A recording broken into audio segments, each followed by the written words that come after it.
NRC already আধার card আর যে voter কার্ডের link সেটা শুরু হতে চলেছে বন্ধুরা।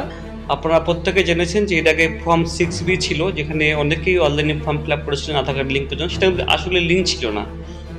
এখন যেটা বলা হয়েছে যে আধার কার্ডের সঙ্গে ভোটার কার্ডের লিঙ্কের বিষয়টা, এটা কিন্তু একটা কমপ্লিটলি যেটা লিঙ্ক সেটা হবে এখন আগামী দিনে। গতবারে মানে আগে যেটা হয়েছে সেটা কিন্তু লিঙ্ক ছিল, সেটা একটা অনলাইনে একটা অ্যাপ্লিকেশন ছিল। তো সেই জন্য সরকার চাইছে যে এই যে বাংলাদেশিদেরকে শনাক্তকরণ করার জন্য বা ফ্রডকে আটকানোর জন্য আগামী দিনে যে এনআরসি করা হবে সেটাকে আরও ভালো করে করার জন্য, যাতে কোনো রকম অসুবিধায় না পড়তে হয় প্রকৃত ভারতবাসীকে, তার জন্য কিন্তু বন্ধুরা আধার কার্ডের সঙ্গে ভোটার কার্ডের লিঙ্কের প্রক্রিয়া চালু হচ্ছে। আরেকটা খবরে উঠে এসেছে এখানে দেখুন, দিল্লিতে আধার এপিক যোগের বিরোধিতায় তৃণমূল সরকার আগের থেকেই আধার কার্ডের সঙ্গে ভোটার কার্ডের লিঙ্কের বিষয়ে বিরোধিতা করছে।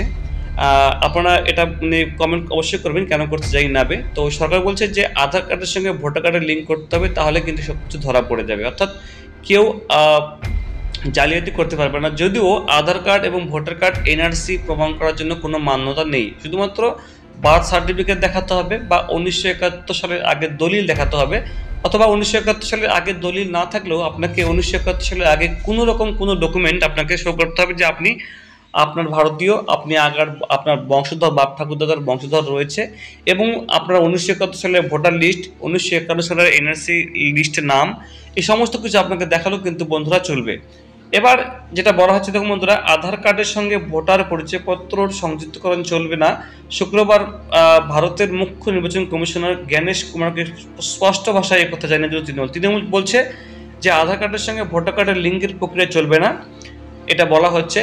কিন্তু বিভিন্ন কেন্দ্র সরকার বলছে আগের থেকে যে এখানে টিএমসি অর্থাৎ তৃণমূল সরকার বাংলাদেশিদেরকে নিয়ে এসে ভোট ব্যাংকের কারণে তাদেরকে বিভিন্ন কারণে রেশন কার্ড ভোটার কার্ড আধার কার্ড করে দিচ্ছে শুধুমাত্র ভোট নেওয়ার জন্যে। বাংলাতেও মানে পশ্চিমবাংলাতেও এটা বন্ধুরা খুবই শীঘ্রই চালু হবে, মানে সারা ভারতবর্ষে এটা চালু হবে। আধার কার্ডের সঙ্গে ভোটার পরিচয়পত্রের সংযুক্তকরণ চলবে না। শুক্রবার ভারতের মুখ্য নির্বাচন কমিশনার জ্ঞানেশ কুমারকে স্পষ্ট ভাষায় একথা জানিয়ে দিল তৃণমূল।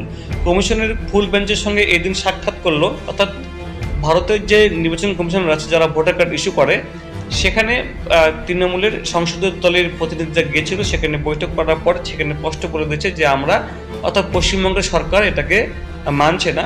মুখ্য নির্বাচন কমিশনারকে দেয়া হলো স্মারকলিপি, সংসদ চত্বরে দেখালো বিক্ষোভ, অর্থাৎ সংসদও বিক্ষোভ হয়েছে এই ভোটার কার্ড আধার কার্ড লিঙ্ক নিয়ে। যদিও সরকার কেন্দ্র সরকার যদি চায় তাহলে অবশ্যই বন্ধু চালু হবে এটা, এখানে রাজ্য সরকারের কিছু করার নেই। তবে তাদের বিরোধিতা তারা দেখিয়েছে। সংযুক্তকরণের বিরোধিতায় পাশাপাশি দ্রুত ভুয়ো ভোটার সংক্রান্ত সমস্যা মেটানোর দাবি করেছে তৃণমূল। তো একদিকে বলছে ভোটার কার্ড আধার কার্ড লিঙ্ক করতে দেবো না, আবার একদিকে বলছে যে দ্রুত যেন ভুয়ো ভোটার কার্ড আধার কার্ডের যে ব্যাপারটা সেটা যেন মেটানো যায়। দেখুন কি কাণ্ড, নির্ভুল ভোটার তালিকাতেই ভোট করাতে হবে বলে দাবি করেন দলীয় সাংসদরা, অর্থাৎ যারা প্রকৃত ভোটার তাদেরকে ভোট দেওয়ার ব্যবস্থা করা হবে বা করা হোক, সেটাই বলা হয়েছে। ভুয়ো ভোটার ইস্যুতে সংসদে আলোচনা চেয়েছিল তৃণমূল সহ বিজেপি বিরোধী সিংহভাগ দল, কিন্তু অনুমোদন দেননি স্পিকার ওম বিড়লা কিংবা রাজ্যসভার চেয়ারম্যান জগদীপ ধনকর। তাই নিজেদের দাবিতে সোচ্চার হয়ে দিন প্রথমে নির্বাচন কমিশন, পরে সংসদ চত্বরে বিক্ষোভ। সংসদ চত্বর থেকে বিজয় চক পর্যন্ত মিছিল করা হয়েছে এবং কমিশনের কাছে তৃণমূলের দাবি শুনে মুখ্য নির্বাচন কমিশন আশ্বাস দিয়েছেন ত্রুটিহীন ভোটার তালিকায় তৈরি তাদের লক্ষ্য, অর্থাৎ অলরেডি ভোটার কার্ড স্ক্রুটিনি চালু হয়েছে বন্ধুরা।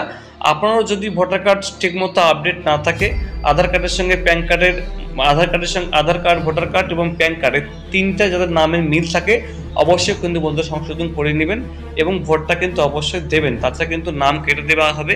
কেননা বিভিন্ন রকম এনআরসি আপডেট, বিভিন্ন রকম জালিয়াতি কিন্তু হচ্ছে বন্ধু, ধরা পড়ছে, তার জন্য কিন্তু বন্ধুরা ভোটার কার্ডটা কিন্তু শক্ত হাতে নেওয়া হচ্ছে। তো বন্ধুরা আপনাদের কমেন্ট জানাবেন কমেন্ট বক্সে। Thank you so much.